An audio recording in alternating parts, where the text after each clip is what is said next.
Germany को लंबे समय से इंडियन स्टूडेंट्स के लिए एक सेफ और अफोर्डेबल स्टडी डेस्टिनेशन माना जाता रहा है। अच्छी एजुकेशन, वर्क अपॉर्चुनिटीज और क्लियर वीजा रूल्स की वजह से हर साल हजारों इंडियन स्टूडेंट्स जर्मनी जाते हैं।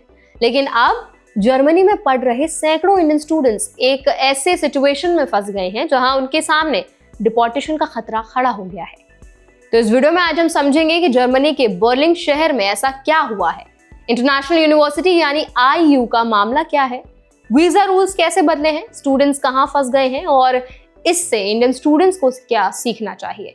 तो चलिए जल्दी से वीडियो को स्टार्ट करते हैं। हाय, मेरा नाम है वर्षा दुबे और आप मुझे देख रहे हैं NBT Tech Ed पर। सबसे पहले समझते हैं कि मामला किस यूनिवर्सिटी से जुड़ा है। बर्लिन की प्राइवेट इंटरनेशनल यूनिवर्सिटी, जिसे IU international university of applied sciences कहा जाता है, जर्मनी की बड़ी प्राइवेट यूनिवर्सिटीज में गिनी जाती है। इसकी शुरुआत 1998 में बैड हॉर्निफ में हुई थी और 2020 के बाद ये तेजी से ग्रो हुई। आज IU के पास 1,30,000 से ज्यादा स्टूडेंट्स हैं जो 190 से ज्यादा देशों से आते हैं। यूनिवर्सिटी बैचलर, मास्टर्स और MBA प्रोग्राम्स को ऑफर करती है और रिपोर्ट्स के मुताबिक यहाँ करीब 4,500 इंडियन स्टूडेंट्स पढ़ रहे हैं। प्रॉब्लम की जड़ IU के हाइब्रिड प्रोग्राम्स हैं। हाइब्रिड प्रोग्राम का मतलब होता है कोर्स का एक हिस्सा ऑनलाइन होता है और एक हिस्सा क्लासरूम में। बहुत से इंडियन स्टूडेंट्स ने यही सोचकर एडमिशन लिया था कि online plus in person model उनके लिए फ्लेक्सिबल रहेगा। लेकिन जर्मनी के इमिग्रेशन अथॉरिटीज ने हाल ही में इन हाइब्रिड कोर्सेज की जांच शुरू की। शिकायतें आई कि क्लासरूम अटेंडेंस बहुत कम है और इन पर्सन क्लासेस की मॉनिटरिंग ठीक से नहीं हो रही है। इसके बाद एक कोर्ट रूलिंग आई जिसने बर्लिन इमिग्रेशन अथॉरिटी के स्टैंड को सही माना।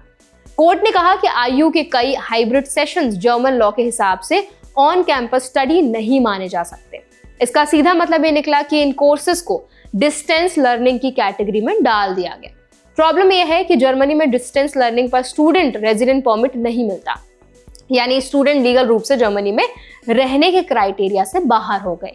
सिचुएशन और ज्यादा खराब तब हुई जब 2025 में जर्मनी ने अपने इनफॉर्मल रिमॉन्स्ट्रेशन प्रोसीजर खत्म कर दी। ये प्रोसीजर पहले स्टूडेंट्स को वीजा रिजेक्शन या रेजिडेंस इशू पर जल्दी और कम खर्च में अपील करने का मौका देती थी। इसके हटने के बाद स्टूडेंट्स के पास सिर्फ एक्सपेंसिव और लंबा लीगल रूट बचा, जो ज्यादातर स्टूडेंट्स अफोर्ड नहीं कर सकते। नतीजा ये हुआ कि कई स्टूडेंट्स लीगल लिम्बो में फंस गए, ना वीजा क्लियर और ना ही फ्यूचर प्लान। इस क्राइसिस का असर रियल लाइफ पर कितना गहरा पड़ा है, इसका एग्जाम्पल दीप शंभरकर का केस दिखाता है।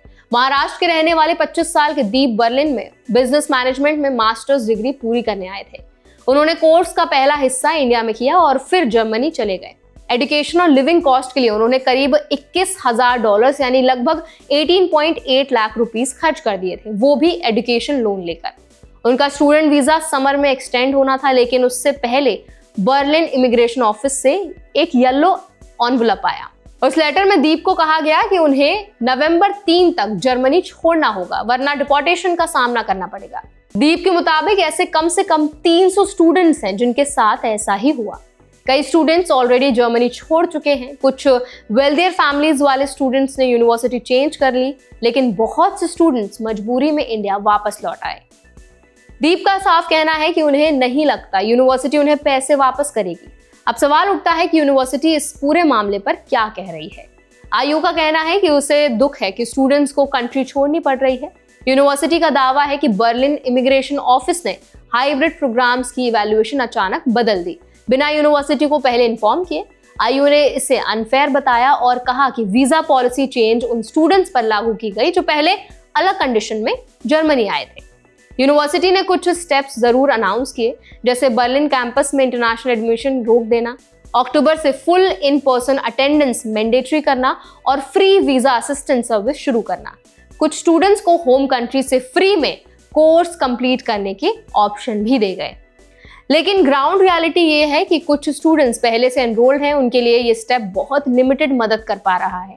अब स्टूडेंट सोशल मीडिया, रेडिट जैसे प्लेटफॉर्म्स पर खुलकर IU के एक्सपीरियंस शेयर कर रहे हैं और फ्यूचर एप्लीकेंट्स को वार्न कर रहे हैं। इमिग्रेशन लॉयर्स अफेक्टेड स्टूडेंट्स को डलडंग के लिए अप्लाई करने की सलाह दे रहे हैं।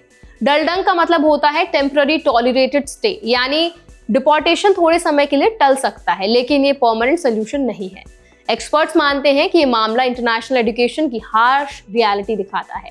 यूनिवर्सिटी लिविंग के को फाउंडर मयंक महेश्वरी के मुताबिक इंटरनेशनल एजुकेशन में एकेडमिक डिलीवरी, वीजा रूल्स और रेगुलेटरी इंटरप्रिटेशन का अलाइनमेंट बहुत जरूरी होता है। कई बार रूल्स बदलते हैं या उन्हें अलग तरीके से अप्लाई किया जाता है और इसका खामियाजा स्टूडेंट्स को भुगतना पड़ता है, जबकि उन्होंने गुड फेथ में एडमिशन लिया होता है। तो अब इस पूरे मुद्दे पर आप क्या राय रखते हैं, हमें कमेंट्स में जरूर बताएं। अगर आपका भी ऐसा कोई एक्सपीरियंस है तो हमें कमेंट्स में जरूर शेयर करें और ऐसे और भी अपडेट्स के लिए, वीडियोस के लिए, इन्फॉर्मेशन के लिए हमारा चैनल NBT Tech Ed को भी जरूर सब्सक्राइब करें।